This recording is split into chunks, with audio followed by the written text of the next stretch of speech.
Okay, Carnivore Confessions, episode 1 maybe, episode 2 from the pilot. I've shaved, no real reason, just was getting a little tired of the giant beard and thought I would start over, and I can't bring myself to remove the mustache. I feel like a baby if I do that, and so I'll settle for this Luigi character for a little while. So this was a good weekend. The weekend had me very busy and lots of food. I maintained carnivore quite well. In full confession, I ate a lot more than normal. I had a lot of burgers and sausage, hot dogs. I even had some Chipotle. Downside of that, confession, I had Chipotle and it probably had some carbs in it. It's really spicy honey chicken, which definitely has carbs in it. But I've never had an issue with that in the past. I've tried it a few times. And this time I had that and I did not feel great. It was on Sunday. That could have been a combination of factors. Also very busy, very tired. But just full transparency confession on that. There's some carbs in there. So I think I'm definitely going to try and stay away from that again because while I was very busy on Monday and on Saturday doing things like barbecue and cleaning and doing some work, moving around a lot, getting a lot of pain, right? Aches and pains. In the ankles, in the low back, in the scapula, just real stiff. And it's hard for me to tell if I'm having issues with the inflammatory arthritis diagnosis, or maybe this is just because I'm pretty sedentary normally and I'm a bit of a weekend warrior, right? So the weekends come and I do more things. And I end up with aches and pain and muscle soreness and things like that. So good motivation to try and stay away from that. I think I've had no problems in the past, like I said, but that doesn't mean it couldn't affect me. So I think going forward, I'll definitely stay away from that kind of stuff that may have some carbs, but it's largely protein and fat. Like, really try and stay away from those things. Is that a problem? It's a possible problem because there's always sneaky carbs, right? And that is sort of a strange set of problems, right? Sneaky carbs. Can you avoid sneaky carbs? Yeah, you can avoid sneaky carbs by preparing things yourself all the time and vetting things very strictly. That's probably a good idea. I understand it's difficult though, right? Because we get kind of caught up in the moments a lot where you're out with friends or you're going to eat or you're hungry, or whatever the case is, you're on the road, maybe you're at a potluck, something like that. And there's food there. And there's like this really interesting thing where you feel like if you're not eating with other people there that are eating, you're not participating in the same thing. While you might be in the same room, you might be talking to them, maybe even having some water or something. You feel like you're missing out, or you're being disrespectful, or you're not engaging. It's kind of like, if everyone was there is dancing, and you're like sitting on the side just watching, or just standing there in the corner as a wallflower. You're there, you're enjoying the time, you're loving the music, but you're not dancing. That's kind of, it would be understood by others, but also, you don't feel like you're in that environment as strongly committed as others, or you're not participating with others.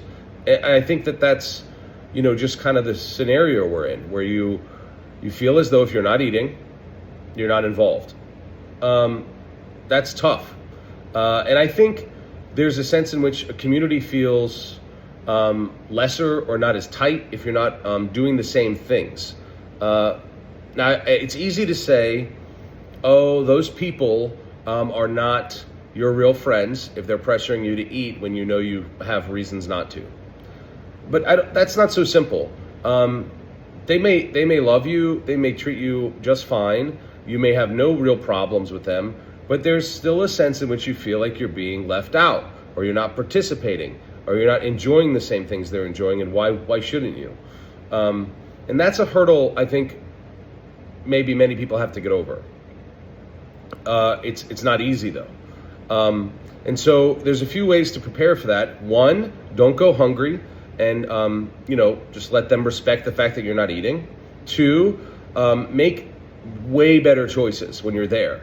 If you have to eat something that is not ideal, try and stick to things that you absolutely know will not cause you a problem. If you don't know, then don't eat them. But you'll really try and be kind to others and fair when you tell them what you're doing, and maybe they don't understand. And also be kind to yourself, because these moments all pass. There's a sense in which you feel like I only live for now and today, but you can't let that get you bogged down on your goals. These situations have come up a lot over the years of doing carnivore, and I've been successful and not successful. And if I'm totally honest, in my scenario, many of the things that happened, like this happened on yesterday. People come over, I create a wonderful barbecue for everyone. It's really good. Everyone loves it, right? It's meat, it's delicious, there's no carbs, and someone brings desserts and cakes. I am able to prevail through that, right? I don't have many times. I will say thank you, no thank you, right? I'm not gonna have any cake, I'm not gonna have any sweets. What happens though is after that, you sometimes feel as though you missed out, or this craving is nagging in the back of your brain.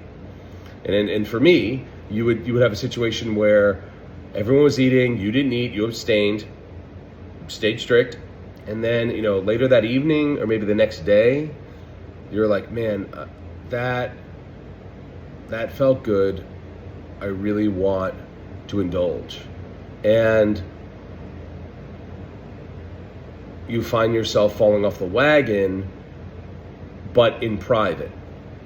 You maintain appearances because you know that the accountability there is going to look at you and say, wow, I guess you're not nearly as strict as you said you were, or why the heck are you eating this cake? Everyone else is eating it. Why are you doing that? And you don't have to justify yourself, but if you do it on your own, then you don't have to show people that you've fallen off the wagon, right? But you got to show yourself.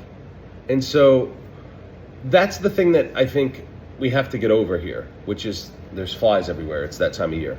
We have to get over this like, I need to feel good celebration, or these kind of like, I deserve something, or giving into the temptation, even when it comes later. You got to stay the course. And so there's ways to get around that. You prepare your food beforehand.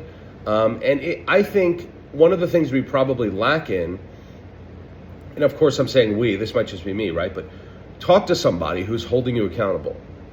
If you feel like you're going to fall off, and that next day you're like, man, I saw that cake yesterday, and today I really want something because I didn't have it yesterday, and I really want to indulge. Well, talk to somebody and tell them. And I think even just telling them how you feel, talking about it, will be motivation to stay on. And it's there's something about keeping this whole scenario together, right? You gotta speak it or put some things into action. So anyway, I don't want to ramble on too long, but I just wanted to just sort of, give an update. I did gain 2 pounds over the weekend because I ate a lot of food. But, like I said, I had the carbs on Sunday. So, gained 2 pounds, but still way down from what I was. And I know I'll go back down. I haven't eaten anything today so far. We're at 1 o'clock. I'll probably have some meat later this evening. And, just being honest with yourself. and ask others for support, and try not to go at things alone. If you are alone, hopefully you can find motivation somewhere like this. Write in the comments if you're struggling. Write in social media if you feel like these things are difficult. Whatever your diet and protocol may be, and maybe that will help you overcome the anxiety or the temptation to eat. Keep the goal in mind, and find a way to express what you're feeling, whether that's through talking about it, thinking about it, praying about it, but don't suppress it and think it's going to go away. Sometimes it doesn't, and it may come back later. And so one of the ways to get around that is talking to others, admitting the issue that you're having, and asking for support, help, or even just an ear to listen, so that you're not having to continue this battle in the internal monologue of, do I want this, do I not want this, maybe I'll just cave. So that's just some food for thought, of course. And I'll try and keep this confession scenario going.